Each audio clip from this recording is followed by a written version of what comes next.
Space was quiet. Nothing moved near the edge of the solar system, no sound, no life, just cold stars, frozen rocks, and the soft hum of a tiny machine. This machine was old. It was called Voyager 9, a deep space probe sent by humans more than 50 years ago. It floated far past Pluto, long forgotten by Earth. Its mission was simple: keep listening. One day it heard something strange. At first, it sounded like static, a weak signal, broken. But then, the noise changed. It became laughter, not human laughter, something different. Dry, cold, mocking, and then a voice followed. The words were hard to understand, but the message was clear. The blue planet, so small, so weak, and yet they call it intelligent life. The voice laughed again, then silence. On Earth, deep under the mountains of Switzerland, a dark room lit up. The message had arrived. The United Nations Space Security Command, UNSSC, was the first to receive it. Their listening stations watched the stars 24/7. When Voyager 9 sent the signal, alarms flashed. Commander Eleanor Ward, leader of the UNSSC, listened to the message with a straight face. But inside, her heart was racing. "Who are they?" she asked the team. Her head scientist, Dr. Saeed Qureshi, shook his head. "Unknown origin. The language is old, but it's been changed almost like a joke, like they want us to hear it." Commander Ward narrowed her eyes. "They wanted us to hear them laughing." "Yes," Dr. Qureshi said. "They're mocking us. The news didn't go public. Governments agreed to keep it secret. People were not ready, not yet. But the world's top scientists, generals, and thinkers were brought together for one reason: find out who sent the message. They worked for weeks, months. They studied every word, every signal bounce, every piece of code. Slowly, they learned something important. The signal did not come from far away. It had bounced off something inside the solar system. "There's a ship," Dr. Qureshi finally said. "It's hiding near Neptune." A team was launched. Fast, quiet. A stealth drone, black as night, with cameras, sensors, and no weapons. It flew in silence for weeks until it reached the place. The ship was there. It was massive, 10 times bigger than the International Space Station, covered in dark panels, almost invisible. But it was real. They zoomed in. At the side of the ship were strange letters, burned into the hull like scars. The AI translated it. Varnock Observer, Class 2, status, passive. Back on Earth, scientists stared at the name. "The Varnock," Dr. Qureshi whispered. "We have a name." But the Varnock did not stay passive. 2 days later, all major satellites over Earth went dark for 4 seconds. It wasn't long, but it was enough. Military radar glitched. GPS failed. Communications paused. Planes were forced to land. Submarines lost contact. Every system blinked. It was a test. Commander Ward stood in the war room, arms crossed. "They're watching. They're testing us." A young officer looked up. "Do we strike?" Ward didn't answer. Instead, she said quietly, "Let's show them we're listening." Earth sent its own signal. It was a short reply, made with strong radio pulses. "We are not weak. We are ready." But there was no response. The Varnock ship remained silent. No movement, no message, at least not for a while. Then, something new happened. In Brazil, a boy named Leo was looking through his small telescope. It was his birthday, and he liked watching stars. That night, he saw something strange, a flash. Bright, then gone. He thought it was a shooting star, but it wasn't. It was one of Earth's hidden satellites exploding, blown apart from above. From orbit, something had fired. Within hours, Earth went to code black. The space nations, USA, China, Russia, India, and the EU, activated Project Echo Shield, a secret program built after years of fearing alien contact. It had one job: Protect Earth from orbital threats. Lasers powered up in Alaska. Railguns spun to life in orbit. For the first time, Earth's space weapons were turned on, not just tested. The world was no longer asking, "Are we alone?" Now they asked, "Are we safe?" In a hidden base beneath the Nevada desert, a scientist named Dr. Lydia Wren studied the Varnock message for hours. She didn't sleep. She didn't eat. Her eyes were red. Then she saw something strange. The signal, the alien one, it had a second layer. She slowed it down, reversed it, watched patterns, and then she heard it. Let them fear, let them rise. The test begins. Her voice trembled as she called Commander Ward. "There's more," she said. "They're not just mocking us. They're watching our reaction. This is some kind of game. A test." Ward went silent. Then she said, "We won't play their game. We'll play our own." Across the world, Earth's leaders made a choice. Do not attack. Not yet. But prepare. Build. Hide. Train. And in the darkness of space, humanity began to work in silence. Old space stations were upgraded with weapons. Mars satellites were rebooted. Secret bases on the moon were reconnected. Humanity was not giving up. They were getting ready. But the Varnock had one more surprise. 3 weeks after the message, something entered Earth's atmosphere. A small object, metal and black, like a drop of oil falling from the sky. It crashed in the deserts of Saudi Arabia. A special team was sent to investigate. Inside the black pod, they found no bomb, no weapon, just a simple message carved into the wall. "Let us see what your little world can do." Commander Ward read the message and didn't blink. "They think this is fun," she said. Dr. Qureshi nodded. "Yes, but maybe we can show them something they didn't expect." Then came the question no one wanted to ask, but someone had to. Can we win against them? Silence followed. Then Ward looked out the window at the stars. "We don't have to win," she said. "We just have to surprise them." And in the stars, far beyond human eyes, the Varnock laughed again.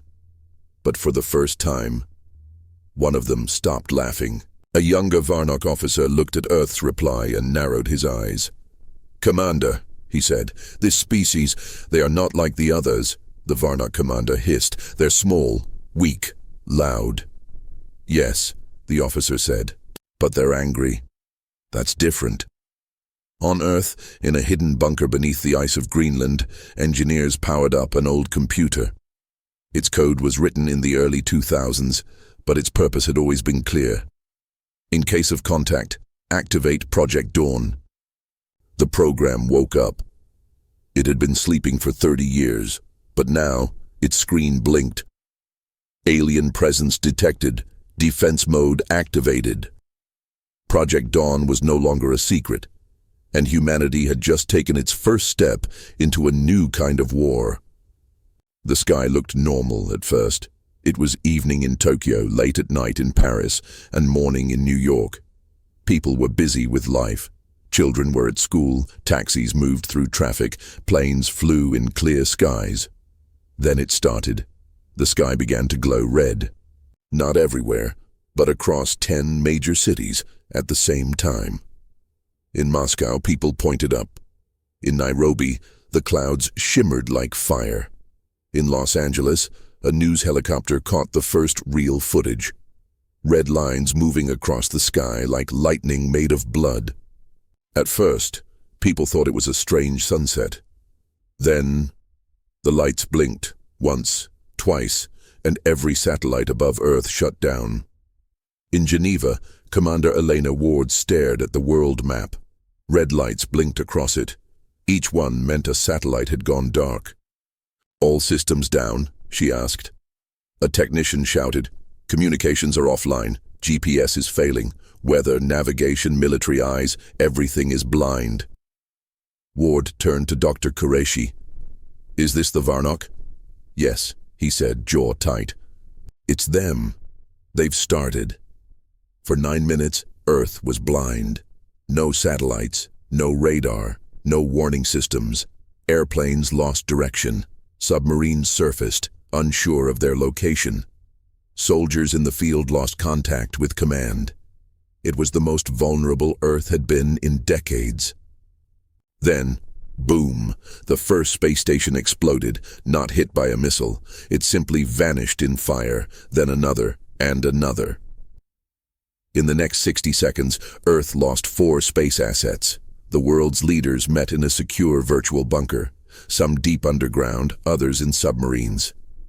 The President of the United States spoke first. "Are we under full invasion?" Commander Ward answered, "Not yet. This is a test. They're disabling our eyes and ears before they hit the body." The Chinese defense minister asked, "Can we stop them?" "Doctor," Qureshi said, "yes, but we'll have to show them what humans can do in the dark." In a mountain base in Norway, a hidden system came online. Its name, Project Sky Hammer. Built in secret, it was Earth's first laser defense grid, invisible, fast, and deadly. It couldn't reach the stars, but it could protect the sky. All over the world, similar systems activated. In Canada, Icebeam. In India, Kalagni. In Australia, Sunstrike. Earth was no longer just watching space. It was now defending it. But the Varnock had already sent the next wave. Dozens of small black pods began falling from orbit. They looked like shooting stars, hot, glowing, silent. In Cairo, a pod hit the desert. It didn't explode. It opened. Inside was a machine, tall, 4-legged, made of dark metal and glowing blue lines. It scanned the air, found no threat, and began walking, slow, steady, toward human cities. Within 24 hours, 18 alien walkers landed across Earth. They didn't fire. They just watched, studied, measured. Human tanks rolled toward them, but the walkers didn't care. In Paris, one was surrounded by drones. It looked up and vanished, reappeared 200 meters away. They weren't just machines, they were testers. Back in Switzerland, Dr. Wren examined the energy readings from the pods. "These walkers aren't here to attack," she said. "They're scanning, testing our technology, seeing how we respond." Commander Ward replied, "Then let's respond." She gave a single command. "Activate Dawn." Deep beneath Antarctica, Project Dawn was finally ready. It was more than an AI. It was a war planner, built from old Cold War code and modern neural networks. It had learned from every war in human history, and it had one goal: defend Earth. Its first order: send the Midnight Protocol. Across Earth, hidden human satellites powered back on. Dark ones, invisible to the Varnock's scans. They weren't for watching. They were for fighting.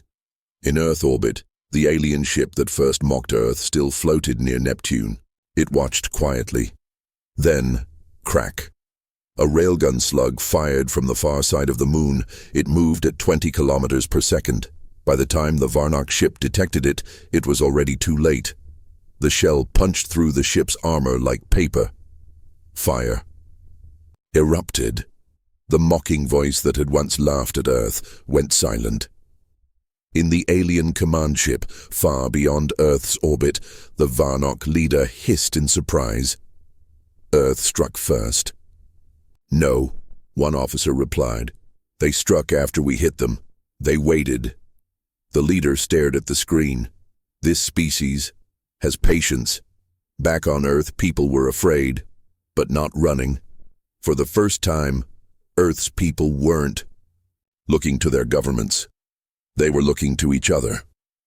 Online, a message spread fast. "We are not prey. We are the storm." Farmers in South America offered their fields for defense testing.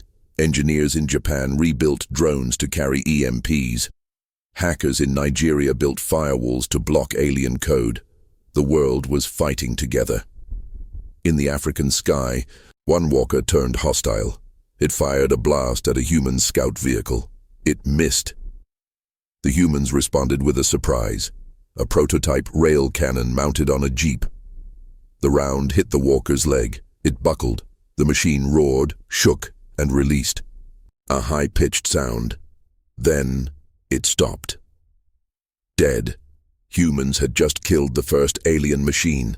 The news spread everywhere. TVs, phones, radios. The headline was the same across every language. We fought back. And we won. The remaining alien walkers started to pull away, retreating to open land, uploading data, waiting for new orders. In orbit, alien ships paused. They didn't send more pods. Something had changed. The Varnock weren't laughing anymore. In the hidden Varnock fleet, a young alien tactician reported to the commander. Species 392 Earth has resisted Phase 1, the commander growled. Then we begin Phase 2? The tactician hesitated. Commander, perhaps we should study more. They're not like others. They adapt. The commander turned, eyes narrow. No, they are animals playing with fire. We burn them. Prepare the purge fleet. Back on Earth, Commander Ward stood in front of a global camera feed. For the first time, her face was public. Her voice was calm but strong. To the people of Earth, we are not alone. The ones who mocked us have started a war they thought we would lose. They were wrong. We are not perfect. We are not the most advanced, but we are human, and when pushed, we push back. Children watched her speech. Old men saluted. Mothers held their babies and whispered, "We're going to be okay." Not because the danger had passed, but because hope had returned. In the cold skies above, the Varnock ships hovered, silent, thinking. In the silence of deep space, Earth had spoken, and the stars had finally started to listen. The moon had always been quiet. It had no wind, no rain, no life, just rock and dust and silence. But now, something was moving under the surface. Beneath the cold gray soil, deep inside a crater called Tycho, steel doors opened, lights blinked, a machine hummed, and then something huge began to rise, a cannon, not a normal cannon. This was a railgun made to launch metal slugs faster than anything Earth had ever used in war. Its name was simple, Lance. It had one target, the Varnock warship. Far above, orbiting Earth like a predator, the Varnock ship scanned the planet below. Inside the alien ship, glowing screens showed cities, weapons, power grids. A Varnock captain laughed. They still build with metal and fire. So weak. Another officer spoke. Do we attack now? The captain grinned. No. Let them sweat. They didn't see the lance activate. They didn't feel the power build.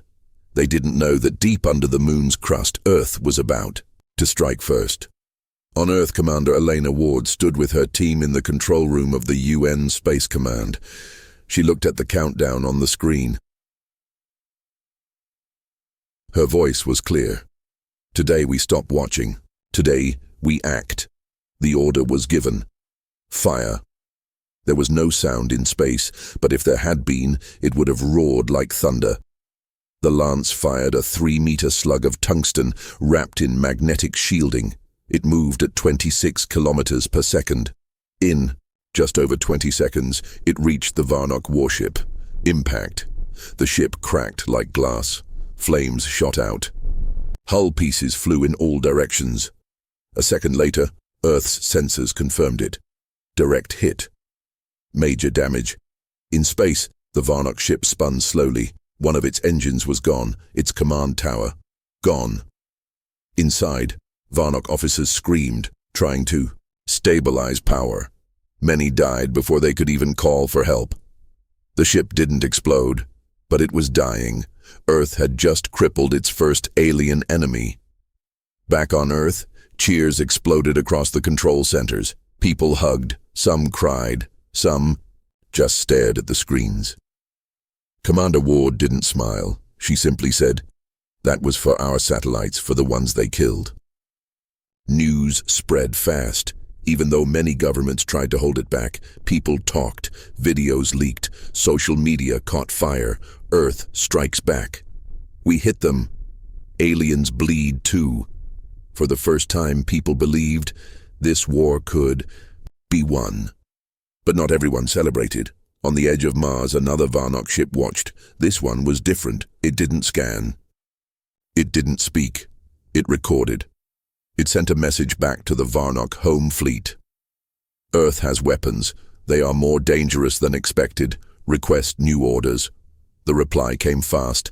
Observe. Do not engage. Earth will reveal more when it thinks it is safe. Meanwhile, back on Earth's moon, engineers inside the Tycho base reloaded the Lance cannon. But they also prepared something more dangerous. Project Dawn had found the blueprints for Hammerfall, a kinetic weapon system made for orbital combat. It used no explosives, just speed. Rods of solid metal, dropped from space, hitting with the power of nuclear bombs, but without radiation. Earth's first Hammerfall satellite would be ready in 3 days. Until then, they had to hold the line. Then something strange happened. Above Siberia, a tiny object entered Earth's airspace. Too small for a ship. Too slow for a weapon. A pod. It fell gently and landed in snow. A recon drone flew over it. No heat, no signals. But inside the pod was a message, a Varnock voice, speaking English. You struck. Impressive. But are you ready for what comes next? Do not think you've won. This was only the first move. We are the Varnock. We test all species. Most fail. Commander Ward heard the message and said, "They're taunting us again." But Dr. Qureshi, standing beside her, shook his head. "No," he said. "This isn't a taunt. It's a warning." Across Earth, small Varnock machines started appearing again, but this time they didn't land in deserts or fields. They came down in oceans, underwater, stealth pods, submersible, scouting. The next phase had begun. Navy commanders around the world scrambled. Sonar stations were activated. Underwater drones were deployed. One pod was caught near the Mariana Trench. It didn't fight. It scanned, then self-destructed. But not before it sent data back to space. Back on the moon, scientists were now working non-stop. They built more defense systems, improved the Lance, even prepared Earth's first test of a gravity jammer, a tech reverse-engineered from the Varnock signal frequencies. Project Dawn's AI made a prediction. Within 14 days, a larger attack is likely. Earth didn't wait. From a base in Kazakhstan, a new kind of weapon launched. Not a missile, a drone fleet, thousands of tiny machines, solar-powered, designed to fly into orbit and swarm anything hostile. They were slow, but they were many. The Varnock would see that humans didn't need perfection. They needed only will. On the alien homeworld, the Varnock Council met for the first time in a century. A debate began. One side wanted to crush Earth immediately. Too dangerous, they said. Too bold. The other side said, wait, let them keep growing. We learn more this way. But a decision was made. A small Varnock fleet, just 3 ships, would be sent to test Earth's defenses. They would arrive in 6 days. Back on Earth, humanity was preparing something special. They called it Project Echo. It wasn't a weapon. It was a message, a powerful broadcast signal, focused like a laser, aimed back at the stars. Not to beg, not to cry, to speak. When the signal was ready, they sent it. It said, "You mocked us. You tested us. We are still standing. We will not run. We will not break. We are Earth. You called this a test. So will we." In deep space, the message reached the Varnock fleet. Many aliens watched in silence, and for the first time, some of them asked, what if we were wrong about humans? Back on Earth, a child in India looked at the stars. He held a small homemade telescope. His father stood beside him. "Are the aliens coming, Papa?" the boy asked. "Yes," his father said. "Are we going to lose?" The father smiled, his voice calm. "We already won, son. We showed them what Earth is made of." The sky over Alaska was dark and quiet. It was 2:13 a.m. when radar stations saw something fall. Not a plane, not a meteor, something strange. It came from space, slow at first, then fast, too fast. A pod. Metal, round, black. It hit the ground and disappeared into the snow near a frozen mountain. Then everything went silent. By 3 a.m., a military drone flew over the crash site. Its camera showed steam rising from the ice. No fire. No explosion, just a deep hole in the snow and a dark shape inside. At 4:10 a.m., U.S. Arctic Command arrived with a cold weather unit. They moved carefully, weapons ready. As they got closer, one soldier whispered, "It's not human." He was right. Inside the half-open pod, they saw a creature, injured, but alive. Black armor, thin limbs, gray skin under a broken helmet. A Varnock soldier. For the first time in human history, they had captured an alien. The Varnock didn't fight. It just stared with one glowing eye. It was bleeding, but it didn't seem afraid. When a medic tried to scan it, the alien said, in rough English, "You learn quickly." Then it passed out. By the next day, the Varnock was moved to a deep underground lab in Greenland, under heavy guard. Commander Elena Ward flew in personally with Dr. Qureshi and Dr. Lydia Wren. It was time to ask questions. The alien was placed in a sealed room with clear walls. Inside, it stood tall, about 2.5 meters. Its armor was cracked, its left arm broken. Yet it stood calmly and waited. When Dr. Wren entered the observation room, the alien looked directly at her. "You're the scientist," it said. "You speak our language." She replied. "I was built to," the alien said. "Your kind learns. So do we." Dr. Qureshi stepped forward. "What is your name?" The alien paused. "I have no name. I am Unit 7 Tau." Dr. Wren asked, "Why did you come to Earth?" The alien answered without blinking. "To test, to observe, to judge." Commander Ward leaned closer to the mic. "Test what?" The Varnock tilted its head. "Your species, your strength, your will. Most species fail. They surrender or die. You did not. Now the others are watching." Ward narrowed her eyes. "Others?" "Yes," said the alien. "The Varnock are not alone. We are scouts for something greater." "You were not supposed to fight this hard." The room fell silent. The message was clear. Humanity wasn't just facing the Varnock. They were part of something bigger, a galactic test. In the next days, Dr. Wren continued to speak with Unit 7 Tau. He answered questions but also asked many.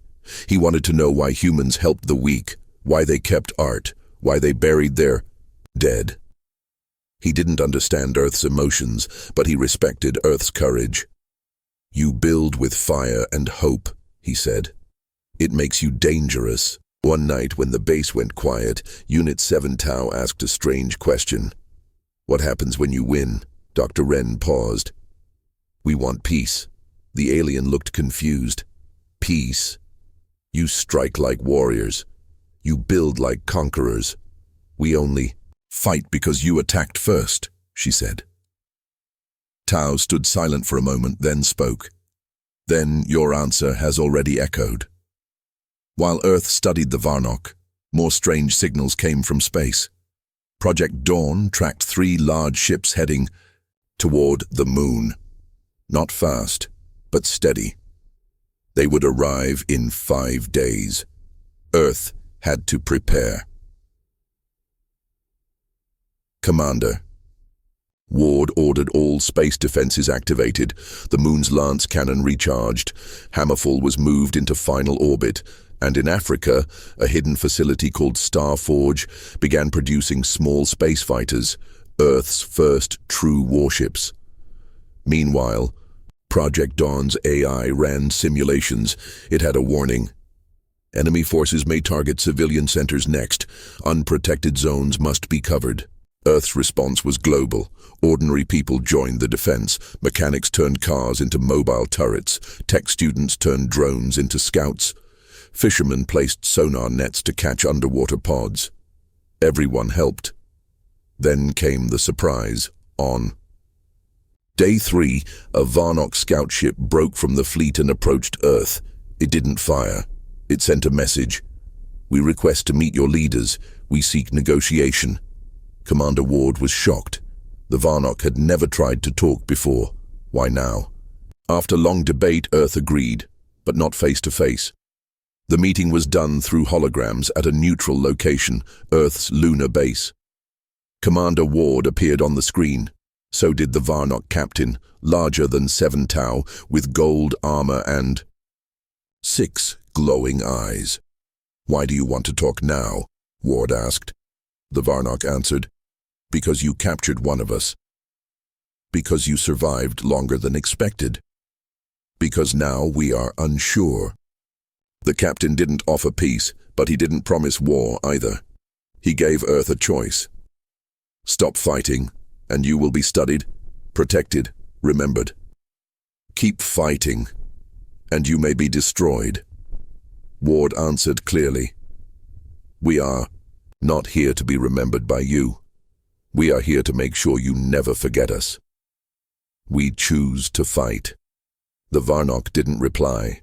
The hologram vanished. The message was clear. The real war was coming. Back in the Greenland lab, 7 Tau sat quietly. He had watched the entire exchange. Dr. Wren asked, "Will they destroy us?" He replied softly, "They will try." She asked, "And you? Will you help them?" 7 Tau looked at the Earth through a screen, then said, "I was built to test, but not to lie. You have already passed something we never expected. You fight together." Suddenly, alarms sounded in the base. A small shuttle was approaching Earth's upper atmosphere. It was fast, Varnock tech, but painted with human symbols. The team looked at the alien. "You called someone?" Ward asked, shocked.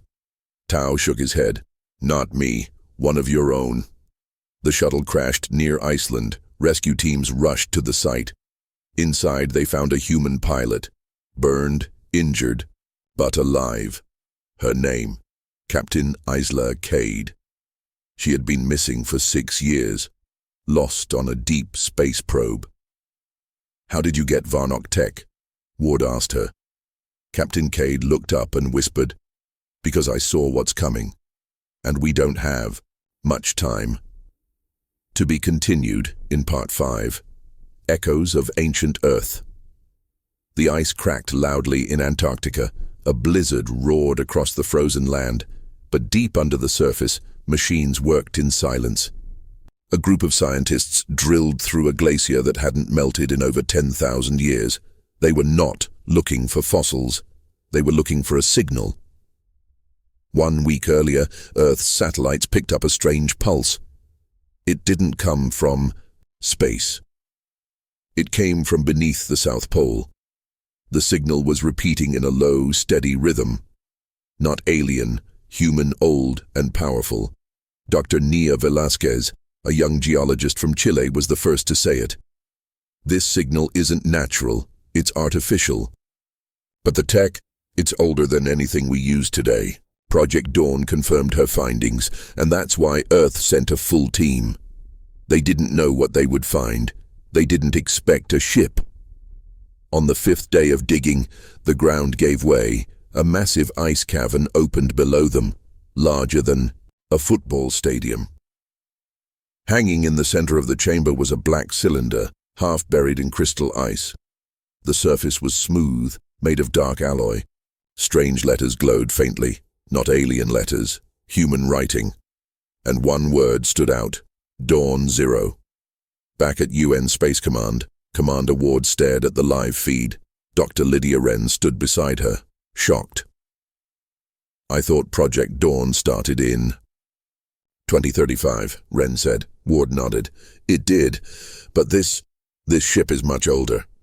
Dr. Qureshi ran the ship's markings through ancient archives. His voice trembled as he read the result. File match, Project Dawn, Generation 0. Launch date, classified. Status, lost. Purpose, Earth escape contingency. Estimated build year, 1978. Everyone went silent. In 1978, Earth had barely sent people to the moon, so how did this ship exist? And why was it sending signals now? A team entered the ship. The inside was still active, bare lights glowing. The air was cold but breathable. It wasn't a spaceship.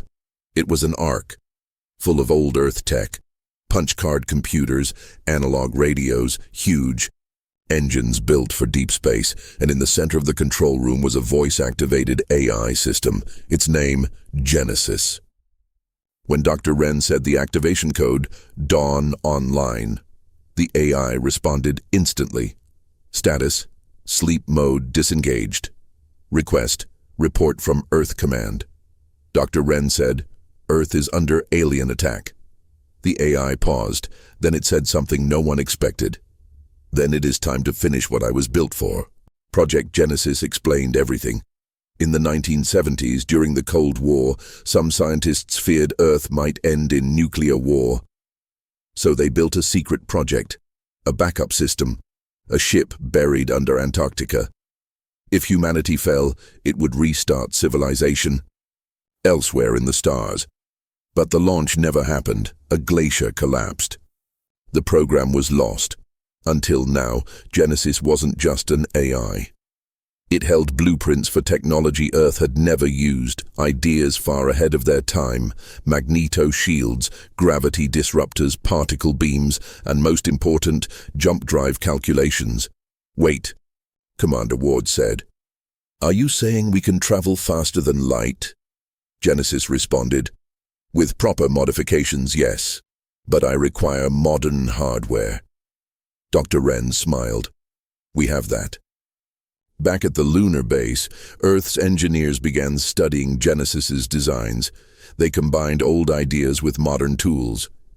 Within a week, they built Earth's first prototype jump module, small, unstable, but real. Commander Ward gave a simple order.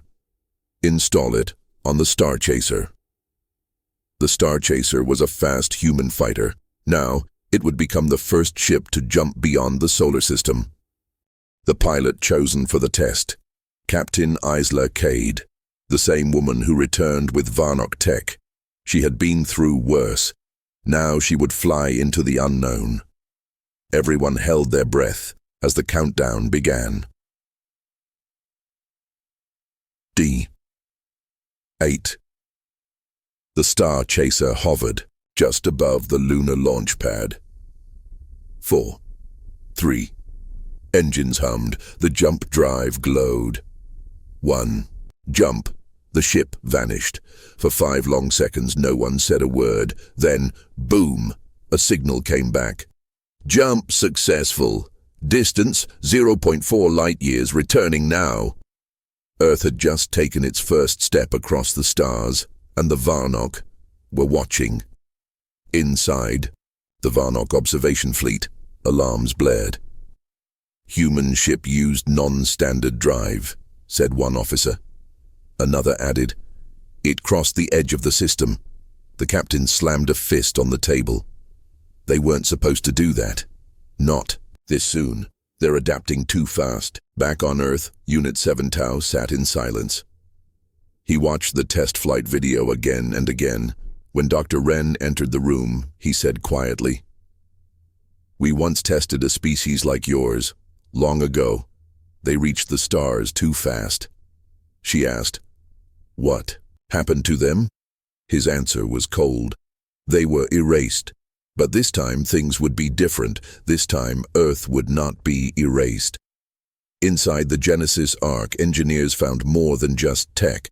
They found recordings, old audio logs, voices from 1978, men and women talking about a future war, about aliens, about preparing Earth for the day it would be mocked.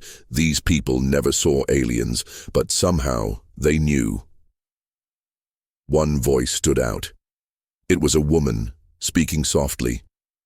One day, they'll laugh at Earth, but let them. Because when the time comes, Earth will answer. Commander Ward heard that line and said, "Then it's time to give them our answer." Using Genesis's technology, Earth began building more. 3 new star chasers, a mobile space station called Outpost Aegis, and the biggest weapon yet, Project Titan, a fusion-powered battleship with both railguns and gravity disruptors. It would be Earth's first real star cruiser, and it would carry a message written on its hull. We are Earth. But even as Earth grew stronger, so did the threat. The 3 Varnock warships spotted earlier were now close, only 2 days away. Earth had no choice. They had to fight. They had to win. In a meeting room deep below Geneva, Commander Ward looked at her team. 2 days, she said. That's all we have. Dr. Wren added, then we use every minute. Dr. Qureshi looked at the screen showing the Genesis core. We won't just fight with guns, he said. We fight with knowledge. Across the globe, factories lit up, satellites launched, AI systems prepared defenses, children were sent to bunkers, adults trained, loaded weapons prepared to fight. Earth had been mocked. But now, Earth was ready to roar. Space was silent. 3 dark shapes moved past Neptune, slowly entering the inner solar system. They were Varnock warships, huge and deadly. Each one was as big as a mountain and shaped like a blade. They didn't talk. They didn't signal. They just came. Their mission, end Earth's resistance. But Earth already knew they were coming, and Earth had a plan. Commander Elena Ward stood inside the control room on Outpost Aegis, Earth's new space station. It floated near the asteroid belt, far from Earth's orbit. With her were Dr. Wren, Dr. Qureshi, and the AI voice of Genesis. 3 warships, Genesis said, each stronger than anything Earth has faced. Dr. Qureshi added, they expect us to be scared. Ward's face stayed calm. We're not scared, she said. We're ready. Over the past 2 weeks, Earth had prepared quietly. They didn't scream. They didn't send warnings. They built traps. Outpost Aegis was not a station. It was bait. The plan was simple. Let the Varnock fleet come closer, make them think Earth was hiding, then hit them with everything: railguns, drones, laser webs, and the new jump drive strike ships. It was dangerous, but it was Earth's best shot. At the moon base, Captain Isla Cade prepared to launch the first interceptor squadron, a group of small fighters with high-speed railguns and jump engines. They called themselves the Echo Fleet. She looked at her pilots. All of you volunteered. You knew this could be a one-way trip, but you also know what we're fighting for. She paused. Not revenge, not power. We fight because they thought we were nothing. We fight to show them what a small world with a big heart can do. Meanwhile, in orbit near Mars, Earth's greatest weapon waited. The Titan-class battlecruiser. It had taken 9 days to build, with Genesis providing the design. The ship's hull was 200 meters long, covered in dark plates and energy shields. Its weapons: twin gravity disruptors, 6 railguns, and the Hammerfall kinetic system. On the front, painted in large white letters, "We are Earth." Then the moment came. The Varnock ships entered attack range. They ignored Mars. They ignored the moon. They moved straight toward Earth. That's when Commander Ward gave the order. Begin Operation Echo. Suddenly, from behind the asteroid belt, 100 Earth drones came to life. They launched toward the Varnock ships, fast, small, and explosive. At the same time, Echo Fleet jumped in behind the alien formation. The sky lit up. The Varnock responded quickly. One of their ships turned, releasing a wave of plasma missiles. 4. Echo ships exploded, but Earth didn't stop. The trap had been set, and now it was closing. From a hidden station inside an asteroid, the Lance II railgun fired. A massive tungsten slug smashed into the first Varnock warship, right in its central engine. The alien ship shook, fire pouring from its side. Not destroyed, but wounded. Then the Titan arrived. It dropped out of jump drive behind the second Varnock ship and fired both gravity disruptors at once. The I-Force tore into the alien shields, bending metal like paper. The Titan didn't stop. It moved under the alien ship and unleashed the Hammerfall weapon. A 10-meter rod of solid steel fell from orbit, guided by AI. It struck the alien ship like a god's hammer. Boom! The alien vessel cracked in half and exploded. The remaining 2 ships turned to fight, but they had made a mistake. They thought Earth would hide. Earth was now attacking. Back on Earth, people watched the battle unfold on live feeds. For the first time, the whole world saw humanity not as victims, but as defenders. Families watched together. Some cried, some cheered, others simply whispered, "Don't stop." In space, Echo Fleet kept moving. Captain Cade led a run straight through the debris of the broken alien ship. She fired 3 shots at the third Varnock ship's upper tower. 2 missed, 1 hit. The ship's sensors blinked out. Then more Earth drones attacked. They swarmed like bees, exploding on impact. The Varnock screamed through open channels, first in anger, then in fear. Inside, the last remaining ship, the alien commander spoke. "Earth is not like the others. They do not beg, they do not run. They fight." One Varnock officer said, "What are your orders?" The commander hesitated, then gave the one command no Varnock had given in 100 years. "Retreat." Back at Outpost Aegis, silence filled the room. Then Genesis spoke. "Enemy ships leaving solar system." Victory confirmed. Commander Ward didn't cheer. She simply whispered, "This is the war they didn't want. And now they know why." Later that night, a strange message came from deep space. It wasn't in a known language, it wasn't even Varnock code, but Genesis translated it. It said, "You are not alone. They watched you fight. They are listening now." Dr. Qureshi read it twice, then looked up. "Who's they?" he asked. No one had the answer, but they all felt the same thing in their bones. This fight was only the beginning. The Varnock homeworld, the High Council met in silence. For the first time, Earth had their full attention. They beat a scout fleet, one elder hissed. They built ships. They used old tech. They evolved faster than expected. Another whispered, "They are dangerous." But one Varnock, older than all the others, said calmly, "They are not dangerous because they won. They are dangerous because they didn't." Break. Back on Earth, Captain Isla Cade visited the old Genesis ship in Antarctica. She stood in the command room, placing her hand on the dusty console. "You woke up just in time," she said. The AI answered, "I was waiting for the right moment. You are the moment." Across the globe, humans began to build more, not just for defense, for exploration, for survival, for a future beyond Earth.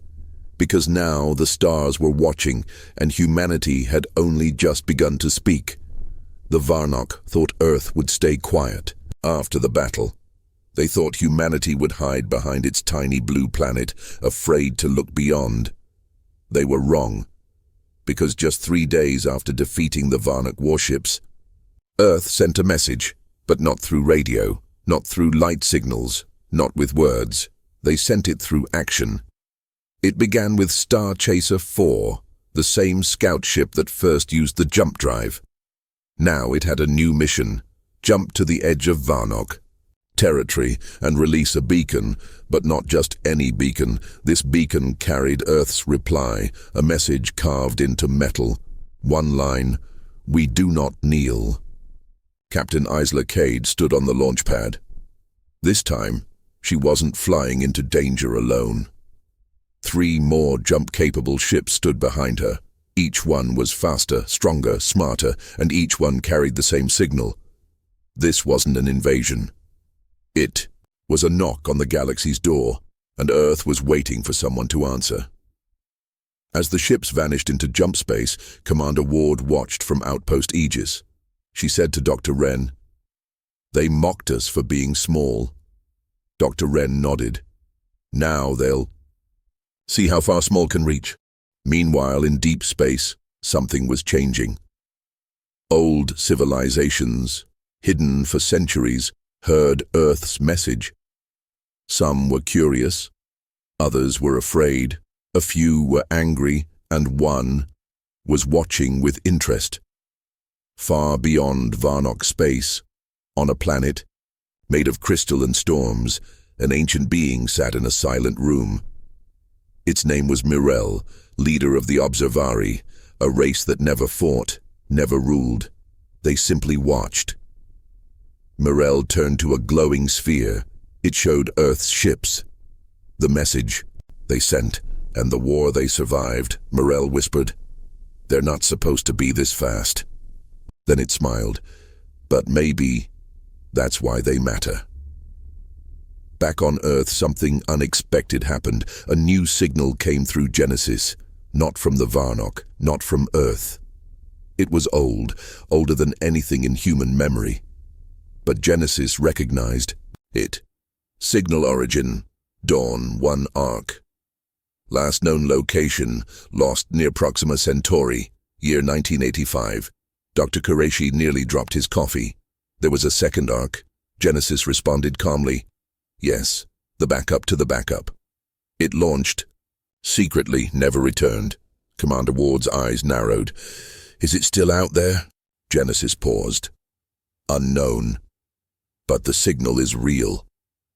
And it says one word. Help. Humanity had a choice.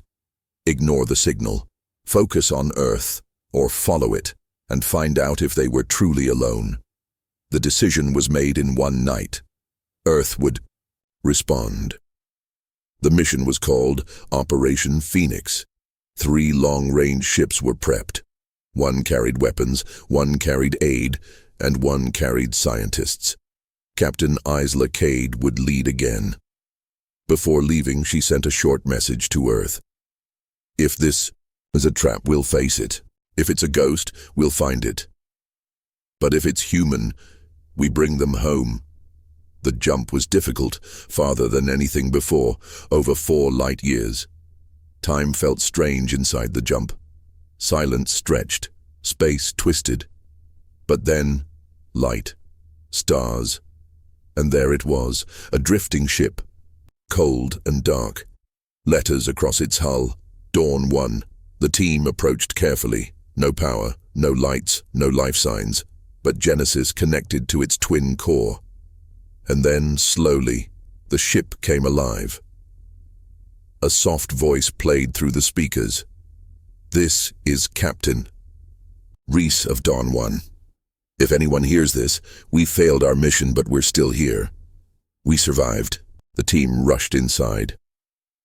Inside the ship, they found cryo chambers, hundreds of them, and 30 still had blinking lights. Humans, alive, frozen, for 40 years.